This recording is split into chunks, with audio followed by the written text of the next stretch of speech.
ملک میں سی اے اے نافذ، مسلمانوں پر کیا ہوگا اس کا اثر؟ مرکزی حکومت نے شہریت ترمیمی قانون سی اے اے نافذ کر دیا ہے۔ سال 2019 سے پارلیمنٹ کے دونوں ایوانوں سے پاس ہونے کے بعد یہ قانون تو بن گیا تھا لیکن نافذ نہیں ہو پایا تھا۔ لیکن لوک سبھا الیکشن کی تاریخوں کے اعلان سے پہلے مرکزی حکومت نے سی اے اے نافذ کرنے کا نوٹیفیکیشن جاری کر دیا ہے۔ نوٹیفیکیشن میں کہا گیا ہے کہ سی اے اے سے دہائیوں سے متاثرہ پناہ گزینوں کی باعزت زندگی ملے گی۔ شہریت ترمیمی قانون 2019 میں 3 ممالک کے تارکین وطن کو ہندوستان میں شہریت دینے کا التزام کیا گیا ہے۔ یہ ملک ہیں پاکستان، بنگلہ دیش اور افغانستان۔ جن غیر مسلم اقلیتوں کو ہندوستان کی شہریت دی جانی ہے، ان میں ہندو، سکھ، بدھ، جین، پارسی، عیسائی مذہب کے وہ لوگ شامل ہیں جو اپنے ملک میں مذہبی طور پر ظلم کا شکار ہیں۔ سیاسی گلیاروں میں یہ بات تیزی سے چل رہی ہے۔ مرکزی حکومت کا یہ فیصلہ مسلمانوں کے خلاف ایک سازش ہے۔ حکومت کا یہ دعویٰ ہے کہ مسلمانوں کو شہریت دینے کا کام سابقہ قوانین کے مطابق جاری رہے گا۔ سی اے اے نافذ ہونے پر اپوزیشن حکومت پولرائزیشن کا الزام لگا رہا ہے۔ کانگریس کے سینئر لیڈر ڈگ وجے سنگھ نے کہا کہ اتنی تاخیر کیوں ہوئی؟ کیا اگر تاخیر ہوئی تو پھر الیکشن کے بعد کیا پریشانی تھی؟ ان کا مقصد ہوتا ہے ہر موضوع کو ہندو مسلمان میں تقسیم کرنا۔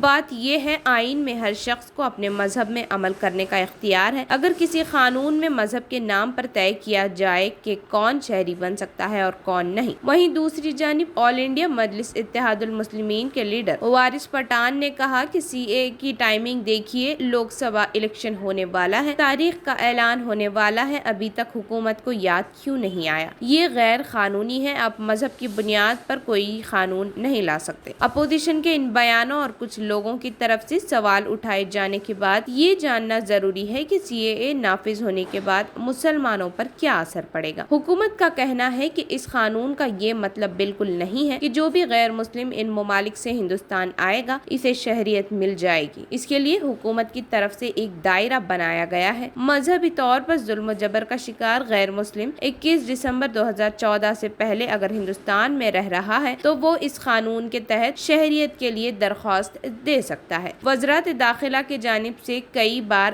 دعویٰ کیا گیا ہے۔